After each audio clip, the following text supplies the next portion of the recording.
ഇപ്പോൾ എന്താണ് ഇങ്ങനൊരു പ്രസ്താവന ഇപ്പോൾ കൂടുതൽ ചർച്ച സോഷ്യൽ മീഡിയയിലൊക്കെ വലിയ ചർച്ചയാണ്. LDF അത്തരത്തിലൊരു പരാതിയായിട്ട് മുന്നോട്ട് പോകുന്ന സാഹചര്യം ഉണ്ടായിട്ടുണ്ട്. അപ്പം ആ വാക്ക് പരാമർശമൊക്കെ സമുദായത്തിനുള്ളിൽ വലിയ തരത്തിൽ ചർച്ചയാവുമെന്നാണ് അവർ പറയുന്നത്. എന്തായിരുന്നു അതിനെപ്പറ്റി പറയാൻ? അത് വ്യാപകമായിട്ട് ഇപ്പോൾ പ്രചരിക്കുന്നത് മുനാഫിക്ക് എന്ന് ഞാൻ അദ്ദേഹത്തെ വിളിച്ചു എന്നുള്ളതാണ്. പക്ഷേ എൻ്റെ പ്രസംഗം കേട്ടവർക്കറിയാം അത് മുനാഫിക്കിൻ്റെ പണിയെടുക്കുന്നവരെന്നാണ് ഞാനതിൽ പറഞ്ഞിട്ടുള്ളത്. മുനാഫിക്ക് എന്ന് അവരെ വിളിച്ചതല്ല, മുനാഫിക്കിൻ്റെ പണിയെടുക്കുന്നവർ. അപ്പോൾ മുനാഫിക്കിൻ്റെ പണിയെടുക്കുന്നവർ എന്ന് സ്വാഭാവികമായിട്ട് നമ്മൾ പറയാം. വിശ്വാസം കാണിക്കുന്നവർ, ചാഞ്ചാട്ടമുള്ളവർ, നിലപാടുകളില്ലാത്തവർ, അവരൊക്കെ നമ്മൾ സ്വാഭാവികമായിട്ടും പ്രയോഗിക്കുന്ന ഒരു അറബി പദമാണ് മുനാഫിക്ക് എന്നുള്ളത്.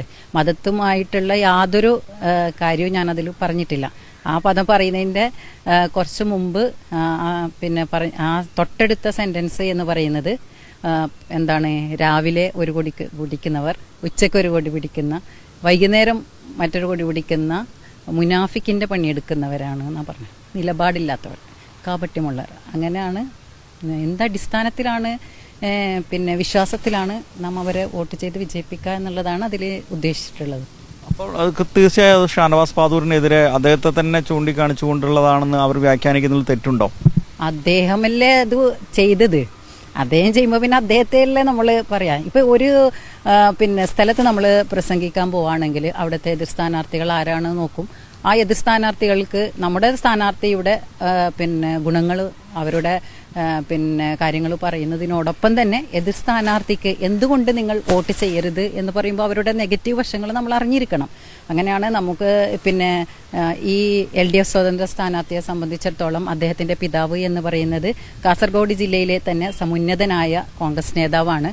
ഇദ്ദേഹവും കോൺഗ്രസ് ലേബലിൽ മത്സരിച്ച് ജനപ്രതിനിധിയായ ആളാണ്. അദ്ദേഹം ഏത് സമയത്താണ് മാറിയത് എന്നും സ്ഥാനാർത്ഥിത്വം കിട്ടാതെയായപ്പോൾ അവർ മറ്റൊരു ലേബലിൽ മത്സരിച്ചതും, അങ്ങനെ പലതവണ മാറി മാറി മത്സരിക്കുന്ന ഒരാളെന്ന നിലയിൽ.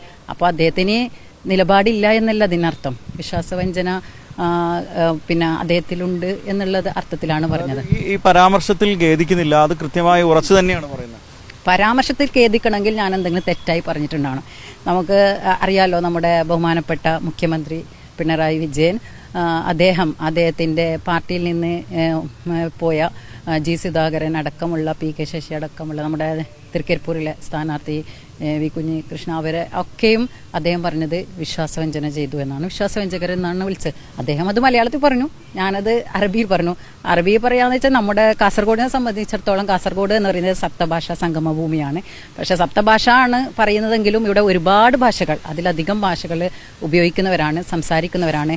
അറബി പദം ഉപയോഗിക്കും, അതേപോലെ ഉറുദു, കന്നഡ, അതൊക്കെ ഉപയോഗിക്കും. മതപരമായ വിഭാഗീയത ഉദ്ദേശിച്ചിട്ടില്ല.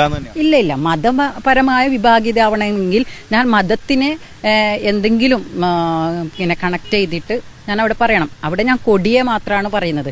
നിലപാടില്ലാത്തവർ എന്നാണ്, കാപട്യമുള്ളവർ എന്നാണ് അതിലുള്ള ഉദ്ദേശം. അതിൽ നമുക്ക് യാതൊരു ഖേദവും തോന്നിയിട്ടില്ല. ഒരു വ്യക്തി എന്ന നിലയിൽ അദ്ദേഹത്തെ ഞാൻ ബഹുമാനിക്കുകയും ആദരിക്കുകയും ഒക്കെ ചെയ്യുന്നുണ്ട്. തെരഞ്ഞെടുപ്പ് കാലമാണ്.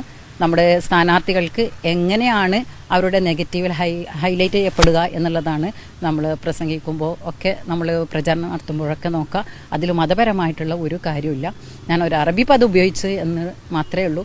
മലയാളത്തിൽ നമ്മൾ ഉപയോഗിക്കുമ്പോൾ വിശ്വാസവഞ്ചകരെന്ന് പറയുന്നു, അറബിയിലാവുമ്പോൾ അത് മുനാഫിക്ക് എന്ന് പറയുന്നു. ഇത്രയേ ഉള്ളൂ. മുനാഫിക്കെന്നല്ല ഞാൻ പറഞ്ഞു, മുനാഫിക്കിൻ്റെ പണിയെടുക്കുന്നവർ. അത് നമ്മുടെ സൗഹൃദ വലയത്തിൽ വരെ നമ്മളത് ഉപയോഗിക്കുന്ന ഒരു സാധാരണ ഒരു പദം.